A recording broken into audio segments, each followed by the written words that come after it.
सांगमाने जदि आपण ब्रह्म मुहूर्त उठी से चमत्कारिक लाभ को देखा चाहते जहाँ केबे भी गोटे साधारण लोक को मिल न था तो आपण को ब्रह्म मुहूर्त रहस्य कौन निश्चित जानवा दरकार।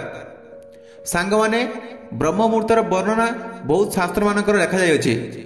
जना जाए कि यही समयटी बहुत खास समय अटे। यही समय उठवा द्वारा मनुष्यर सौंदर्य वृद्धि होता है, तांकर बुद्धिर विकास होता है, आउ से ध्यानर सही अवस्था को चली जाती जोटी पहुंचवा द्वारा तांकु असली शांति मिलता है। एबे यही कथा सीधा जना पड़ुछि कि ब्रह्म मुहूर्त सजत्याग करिले वातावरण में चारिआडे शांति मिलता है।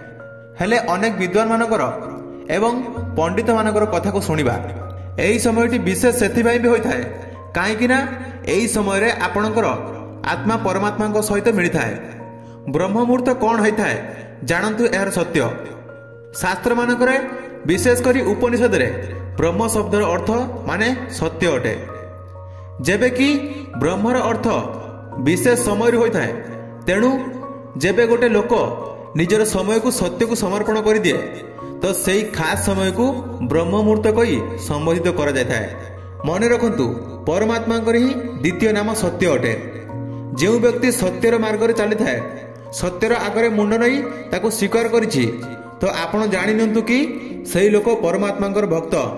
ब्रह्म मुहूर्त माने एटा बिल्कुल नुहे कि कौनसी खास ध्यानर विधि अच्छी जोग आउ केते प्रकार कौनसी जादूर अनुभव नाम नुहे।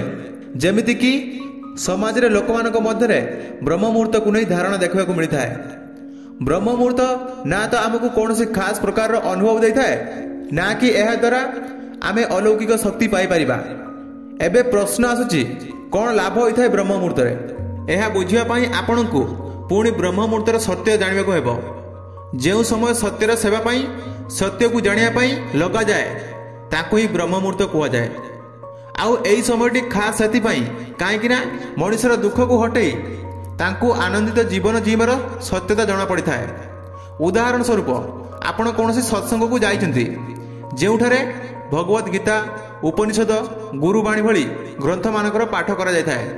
सेही ग्रंथ को बुझिबा परे आपण को जना पड़े कि ऋषि मुनि संत ज्ञानी माने आमको कहते कि केउ भली जीवन जीवा दरकार आउ आमे केमिति बंचुचंती। आपण को जना पड़गला कि आपणकर जीवन रे केउ टेंशन अछि तार कारण कौन आउ ता सहित आपण को समस्यार समाधान भी मिलगला।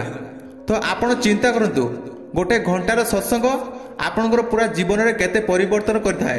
तो पुणी जो व्यक्ति प्रत्येक दिन सत्यर सेवारे कर्म करिथाए कहतु तांकर जीवन केते आनंद रे भरपूर हेतिबो। सेति पाए कहा जाए कि जोठारे भी सत्यता देखा जाए तो जानि नियंतु कि सही समय आपणक पई ब्रह्म मुहूर्त होता है। एबे आमे जानिबा ब्रह्म मुहूर्तर रहस्य विशेष अनुभवर सत्यता। ब्रह्म मुहूर्त को बोधे किछि लोक कौनसी खास समय जोड़ी दे देखंती। लोक मानकर दृष्टि रे सूर्य उठिबार ठीक 1.5 घंटा पूर्वर समय को सही समय को ब्रह्म मुहूर्त कहा जाए। आउ सही समय उठवा द्वारा बहुत लाभदायक होता है। आसंतु जानिबा एई कथारे केते सत्यता अछि। देखंतु जदि आपण ब्रह्म मुहूर्त को बुझिथिबे तो आपण जानि परिबे कि ब्रह्म मुहूर्त घंटार टिकटिक रे किछि विशेष संबंध न थाए। जो समय आपण को चतुरता सत्यतार आड़ को नहीं जाए सही समयटी ब्रह्म मुहूर्त अटे। हेले एबे प्रश्न आसुची कि पुणी सकाळर समय को ब्रह्म मुहूर्त रे जोड़ी देखा गला हेले रातिर समय को कौन पाई नुहे। देखंतु आज भली प्राचीन समय भी सकाळर समय कौनसी भी विषय उपरे ध्यान केंद्रित करिया पाई लाभदायक थिला। सकाळर समय रे ऋषि मुनि माने बसी परमात्मा को ध्यान करिथांती। आपण कहि परिबे कि सत्यर वार्ता करुथिले काहेकि ना पर्यावरण आउ मन पाई एई समय अनुकूल अटे। एई भली परे साधारण लोक भी निजर अस्तव्यस्त जीवन रे टिके ध्यान हटई निजर दुख आ बंधन मुक्ति पाए पाई परमात्मा रे लीन होइथांती। एई उद्देश्य रे कि ब्रह्म मुहूर्त नामक विधि पालन करबा दरकार जार आज लोक माने पालन करूछंती।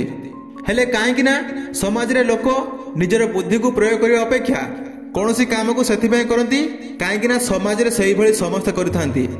सही भली ब्रह्म मुहूर्त रे जदी का को ध्यान लगेबार देखंती ब्रह्म मुहूर्तर वास्तविक अर्थ न बुझी सकाळु जल्दी उठिबार लागंती।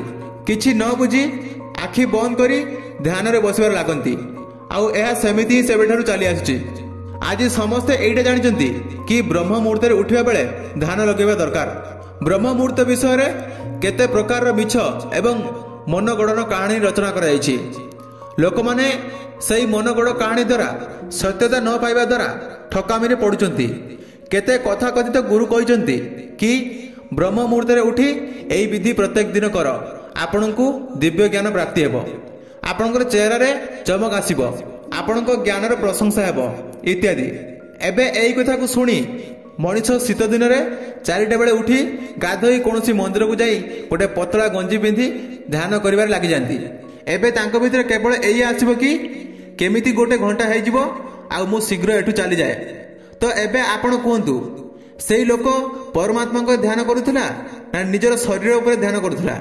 ଏଇଟା ବୁଝିବା ଜରୁରୀ ଅଟେ କି ପରମାତ୍ମାଙ୍କ ଧ୍ୟାନ କରିବାର ଏଇଆ ଅର୍ଥ ନୁହେଁ କି ଆପଣ ସକାଳୁ ଉଠନ୍ତୁ ଆଉ ଆଖି ବନ୍ଦ କରି ପରମାତ୍ମାଙ୍କୁ ମନେ ପକାନ୍ତୁ। ନା, ବରଂ ସତ୍ୟତାକୁ ଜାଣିବା ହିଁ ବ୍ରହ୍ମ ମୁହୂର୍ତ୍ତ ଅଟେ। ଯଦି କୌଣସି ସଚୋଟ ଗୁରୁ ଆପଣଙ୍କୁ ରାତିର 12ଟାରେ ବି କୃଷ୍ଣଙ୍କର ଆଉ ରାମଙ୍କର ବିଷୟରେ ପାଠ କରିବାକୁ କୁହନ୍ତି, ଯାହାକୁ ପଢ଼ି ଆପଣଙ୍କୁ ଆପଣଙ୍କର ଯାହା ମିସ୍ ଅଣ୍ଡରଷ୍ଟାଣ୍ଡିଂ ଅଛି ଆପଣଙ୍କର ସବୁ କ୍ଲିୟର ହେଇଯାଏ, ଆପଣ ରାମଙ୍କ ପରି ସଚୋଟ ଜୀବନ ଯିବା ପାଇଁ ପ୍ରେରଣା ପାଆନ୍ତି, ତ ସେହି ସମୟ ବ୍ରହ୍ମ ମୁହୂର୍ତ୍ତ ହୋଇଥାଏ। କାହିଁକି ନା ସେହି ସମୟରେ ବ୍ରହ୍ମର ଜ୍ଞାନ ବିଷୟରେ ଜାଣିଲେ ଆଉ ପଢ଼ିଲେ, ତ ସେହି ସମୟ ବ୍ରହ୍ମର ସମୟ। ବିଶ୍ୱାସ ଅଛି ଆପଣ ଏତେ ପର୍ଯ୍ୟନ୍ତ ବୁଝିପାରିଥିବେ, ଆପଣ ବ୍ରହ୍ମ ମୁହୂର୍ତ୍ତ ବିଷୟରେ କିଛି ବୁଝିପାରିଥିବେ। ଆପଣ ଏତେ ପର୍ଯ୍ୟନ୍ତ କ'ଣ ବୁଝିଲେ ସେଇଟାକୁ କମେଣ୍ଟ କରି ନିହାତି ଭାବରେ କୁହନ୍ତୁ। ଆଉ ଭିଡ଼ିଓଟିକୁ ଲାଇକ୍ କରନ୍ତୁ, ଚ୍ୟାନେଲରେ ନୂଆ ଥିଲେ ଚ୍ୟାନେଲଟିକୁ ସବସ୍କ୍ରାଇବ୍ କରନ୍ତୁ। ଏବେ ଆମେ ଜାଣିବା ବ୍ରହ୍ମ ମୁହୂର୍ତ୍ତରେ କେତେ ଟାଇମରେ ଉଠିବା ଦରକାର। ଘଣ୍ଟାରେ ଅନୁସାରେ ବ୍ରହ୍ମ ମୁହୂର୍ତ୍ତର କୌଣସି ବିଶିଷ୍ଟ ସମୟ ନାହିଁ। ବ୍ରହ୍ମ ମୁହୂର୍ତ୍ତର ଖାସ୍ କଥା ଏଇଟା କି ମଣିଷ ସମୟକୁ ପାର କରି ଚାଲି ଯାଇଥାଏ, ମାନେ ତାଙ୍କୁ ଏବେ ସମୟର ଚିନ୍ତା କରିବାକୁ ପଡ଼େ ନାହିଁ। ୟାକୁ ଆପଣ ଏଇଭଳି ବୁଝନ୍ତୁ କି ଯଦି ସକାଳୁ 3ଟାରେ ଉଠି ରାମାୟଣ ଭଗବତ ଗୀତା ଭଳି ଗ୍ରନ୍ଥକୁ ପାଠ କରନ୍ତି ଆଉ ଆପଣଙ୍କୁ ଜଣାପଡ଼େ କି ଆପଣଙ୍କର ଆଉ ରାମଙ୍କ ଜୀବନ ମଝିରେ କେତେ ଦୂରତା ଅଛି, ତ ଆପଣ ବୁଝିପାରିବେ ଏହି ସମୟ ଯେଉଁଥିରେ ଆପଣଙ୍କୁ ଆପଣଙ୍କର ସତ୍ୟତାର ନିକଟକୁ ଯିବାକୁ ଦେଇଥାଏ। ଏଇଟା ହେଉଛି ବ୍ରହ୍ମ ମୁହୂର୍ତ୍ତ। ଏଥିରୁ ଏଇ କଥା ସାମ୍ନାକୁ ବାହାରିକି ଆସୁଛି କି ଦିନର 24 ଘଣ୍ଟାରୁ ଯେଉଁ ସମୟ ଆପଣଙ୍କୁ ଆପଣଙ୍କର ସତ୍ୟତାର ପରିଚୟ ଦିଏ, ତ ଜାଣିବେ କି ସେହି ସମୟ ବ୍ରହ୍ମ ମୁହୂର୍ତ୍ତ। ଏବେ ଆମେ ଜାଣିବା ବ୍ରହ୍ମ ମୁହୂର୍ତ୍ତରେ ସ୍ନାନ କଲେ କ'ଣ ଲାଭ ହୋଇଥାଏ। ଯଦି ସ୍ନାନ କରିବା ଦ୍ୱାରା ଆପଣଙ୍କୁ ସତ୍ୟର ମାର୍ଗରେ ଚାଲିବାରେ ସହାୟତା ମିଳିଥାଏ, ତ ବ୍ରହ୍ମ ମୁହୂର୍ତ୍ତରେ ସ୍ନାନ କରିବା ଲାଭଦାୟକ ଅଟେ। ଯଦି ଆପଣ ସତ୍ୟର ସାଧକ ନୁହନ୍ତି, ଆପଣଙ୍କୁ ଜୀବନର ସତ୍ୟତାର ଶାନ୍ତି ଅଧିକ ପ୍ରିୟ, ନିଜର ମନ ଲାଗିଥାଏ, ଆଉ ଆପଣ ଖାଲି ବ୍ରହ୍ମ ମୁହୂର୍ତ୍ତରେ ସ୍ନାନ ଏଥିପାଇଁ କରିବାକୁ ଚାହୁଁଛନ୍ତି କାହିଁକି ନା ଆପଣଙ୍କର କୌଣସି ମନୋକାମନା ପୁରା ହୋଇଯାଉ, ତ ଏଇଟା ବୁଝନ୍ତୁ କି ଏଇଟା ଅନ୍ଧବିଶ୍ୱାସ। ଏମିତି କରିବା ଦ୍ୱାରା ଆପଣ ଆପଣଙ୍କର ସମୟ ଆଉ ଊର୍ଜା ଦୁଇଟାକୁ ବର୍ବାଦ କରୁଛନ୍ତି। କିନ୍ତୁ ଯଦି ଏହାର ବିପରୀତରେ ସକାଳର 4ଟା ବେଳେ ସତ୍ସଙ୍ଗ ଅଛି ବା ସକାଳ 4ଟା ବେଳେ ଭଗବତ ଗୀତା ପଢ଼ିକି କୃଷ୍ଣଙ୍କ ପାଖରୁ କିଛି ଶିଖିବାକୁ ଚାହୁଁଛନ୍ତି, ନିଜର ଦିନ ଆରମ୍ଭ କରିବାକୁ ଚାହୁଁଛନ୍ତି, ତ ଆପଣ ସକାଳୁ 4ଟା ବେଳେ ଉଠି ଗାଧୋଇ ବିଲକୁଲ ପରମାତ୍ମାଙ୍କୁ ପାଇବା ପାଇଁ ଏହି ସମୟ ଆପଣଙ୍କୁ ସହାୟକ ହେବ। ହେଲେ ଅଧିକାଂଶ ଲୋକମାନଙ୍କ ପରି ଆପଣଙ୍କର ଲକ୍ଷ୍ୟ କୃଷ୍ଣଙ୍କୁ ପାଇବାକୁ ଇଚ୍ଛା ନୁହେଁ, ସତ୍ୟକୁ ପାଇବାକୁ ଇଚ୍ଛା ନୁହେଁ, ବରଂ ସକାଳୁ ଗାଧୋଇ ନିଜର ଇଚ୍ଛାକୁ ପୂର୍ତ୍ତି କରିବାକୁ ଚାହାନ୍ତି, ତ ତାର ଆପଣଙ୍କୁ କୌଣସି ପ୍ରକାର ଲାଭ ହେବ ନାହିଁ। ଏହା ଏକ ଛଳ ଅଟେ, ନିଜେ ନିଜ ସାଙ୍ଗରେ କରୁଛନ୍ତି। ଏବେ ଆମେ ଜାଣିବା ବ୍ରହ୍ମ ମୁହୂର୍ତ୍ତର ମନ୍ତ୍ର କ'ଣ। ବ୍ରହ୍ମ ମୁହୂର୍ତ୍ତରେ କୌଣସି ମନ୍ତ୍ର ଜପ ବା ବିଶେଷ ପ୍ରକାରର ବିଧି ଆପଣେଇବାକୁ କୁହାଯାଏ ନାହିଁ। କେହି ଯଦି କହେ ମୁଁ ସକାଳେ ବ୍ରହ୍ମ ମୁହୂର୍ତ୍ତରେ ଶିବଙ୍କର ବା ହନୁମାନଙ୍କର କୌଣସି ମନ୍ତ୍ର ଜପ କରୁଛି, ହନୁମାନ ଚାଳିଶା ପଢୁଛି, ତାହା ଦ୍ୱାରା ମୋତେ ଦିବ୍ୟ ଅନୁଭବ ହେବ, ତ ଆପଣ ସତଟା କ'ଣ ଜାଣିଲେ ଆଶ୍ଚର୍ଯ୍ୟ ହେବେ କି ତାହା ସବୁ ମିଛ। ହଁ, ଠିକ୍ ସେଇଭଳି ଯେଉଁଭଳି କେହି ଲୋକ 20 ବର୍ଷରୁ ସକାଳୁ 4ଟା ବେଳେ ଉଠି ହନୁମାନ ଚାଳିଶା ପଢ଼ନ୍ତି ଆଉ ତାପରେ ବି ତାଙ୍କର ଜୀବନରେ ଅଧୈର୍ଯ୍ୟତା, ଚିନ୍ତା, ଡର, ଲୋଭ, ଆଶା ଆପଣଙ୍କୁ ଦେଖାଦିଏ, ତ ଆପଣ ଆଶ୍ଚର୍ଯ୍ୟ ହେଇଯିବେ କି ଆରେ ଲୋକ ତ ବଡ଼ ଧାର୍ମିକ ଲୋକ, ଯେ ସବୁ ଋତୁରେ ନିଜର ନିୟମକୁ କେବେ ଭାଙ୍ଗେ ନାହିଁ। ହେଲେ ଆପଣ ଯେତେବେଳେ ସେଇ ଲୋକର ଜୀବନରେ ଆହୁରି ଟିକେ ପାଖକୁ ଯିବେ, ତ ଆପଣ ପାଇବେ ଏଇ ମଣିଷଟା ଗୋଟେ ବେପାରୀ ଅଟେ, ଯିଏ 2 ଘଣ୍ଟା ସକାଳୁ ଧ୍ୟାନରେ ବସିବା ପରେ ନିଜ କାମଧନ୍ଦାରେ ବସିଯାଏ ଆଉ ପୁଣି ଏ ଦିନସାରା ଚେଷ୍ଟା କରିଥାଏ କି କେମିତି ଲାଭ କରିବ ଆଉ ନିଜର ଫାଇଦା ପାଇଁ ଅନ୍ୟ କାହାର କେମିତି ଶୋଷଣ କରିବ। ଇଏ ସେମିତି ତ ବଡ଼ ଧାର୍ମିକ ଲୋକ, କିନ୍ତୁ ତାଙ୍କର କାମକୁ, ତାଙ୍କର ଭଜନକୁ, ତାଙ୍କର ସଙ୍ଗତିକୁ ଦେଖିକି ତାଙ୍କର ଇଚ୍ଛା ଗୁଡ଼ିକୁ ଜାଣିବା ପରେ ଲାଗୁଛି କି ଇଏ ତ ଗୋଟେ ରାକ୍ଷସ ମଣିଷ ଅଟେ। ତ ଏଥିରୁ ଆପଣ ବୁଝିପାରିବେ କି କାହିଁକି ସେ ଜୀବନ ସାରା ବ୍ରହ୍ମ ମୁହୂର୍ତ୍ତରେ ଉଠିବା ପରେ ବି ସବୁ ସମୟରେ ଚିନ୍ତାରେ ରହୁଛନ୍ତି। ତାଙ୍କୁ ଶାନ୍ତି ମିଳୁନାହିଁ। ଶାନ୍ତି ଆଉ ଆନନ୍ଦ କୌଣସି ଗୋଟେ ଶସ୍ତା ଜିନିଷ ନୁହେଁ। ସେଇଟା ବି ସେଇମାନଙ୍କୁ ମିଳିଥାଏ ଯିଏ ତାଙ୍କର ପ୍ରତ୍ୟେକ ଦିନକୁ ଠିକ ହିସାବରେ ଜୀଇବା ଶିଖିଯିବେ ଆଉ ତାଙ୍କର ଜୀବନରେ ସୁଖ ଶାନ୍ତିର ପରିପୂର୍ଣ୍ଣ ହେବ। ଆପଣ ଏତେ ପର୍ଯ୍ୟନ୍ତ ବୁଝିପାରିଥିବେ ବ୍ରହ୍ମ ମୁହୂର୍ତ୍ତର ଅର୍ଥ କ'ଣ। ଆଉ ନେକ୍ସଟ ଭିଡ଼ିଓରେ ମୁଁ ଆପଣଙ୍କୁ କହିବି ବ୍ରହ୍ମ ମୁହୂର୍ତ୍ତରେ କ'ଣ କ'ଣ ସବୁ କରିବେ ନାହିଁ। ପୁଣି ଦେଖା ହେବା ନେକ୍ସଟ ଭିଡ଼ିଓରେ। ନିଶ୍ଚିତ ଭାବରେ କମେଣ୍ଟ କରି କୁହନ୍ତୁ ଆପଣଙ୍କୁ ଭିଡ଼ିଓଟି କେମିତି ଲାଗିଲା। ଚ୍ୟାନେଲରେ ନୂଆ ଥିଲେ ଚ୍ୟାନେଲଟିକୁ ସବସ୍କ୍ରାଇବ କରନ୍ତୁ, ଭିଡ଼ିଓଟିକୁ ଲାଇକ୍ କରନ୍ତୁ। ରହୁଛି, ନମସ୍କାର, ବନ୍ଦେ ମାତରମ୍।